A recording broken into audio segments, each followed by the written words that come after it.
صديق ليا كارير كوتش، جاله واحد سعودي اوكي. يعمل معاه جلسه كارير كوتش.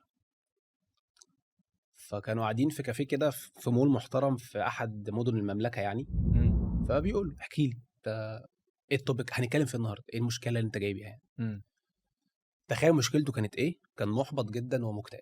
فبيقول له يعني احكي لي حصل ايه في الشغل، حصل ايه قال له انا زميلي بابا جاب له مايبخ، ووالدي ما رضاش يجيب لي مايبخ، وجاب لي يخت في البحر. انا مش عايز يخت، انا عايز المايبخ. مايبخ. اه، هو ايه المايبخ ده؟ عربيه مرسيدس اوكي. ممكن سعرها مثلا يعدي دلوقتي ال 19 18 مليون جنيه. اوه. فصديقي ده بيحكي بقى وهو في الموقف نفسه، انت امم لو مكان صديقي ده هترد تقول ايه؟ ايه يا عم انت فاهم احنا اللي جايبنا هنا؟ هي فكرتني دي اللي هو تبا لمشاكل الاغنياء، صح؟ بالظبط. لا، هو عنده بين جاي يحلها. اوكي. قول لي اعمل ايه مع الشعور ده؟ انا مش عارف اشتغل، مش عارف ادي، مش عارف اعمل اي حاجه، والدي زعلان مني، انا مش بشتغل وانا محبط جدا. امم يعني دي مشكلتك ان انت امم جالك مايبخ، جالك يخت ومش انت بتهزر.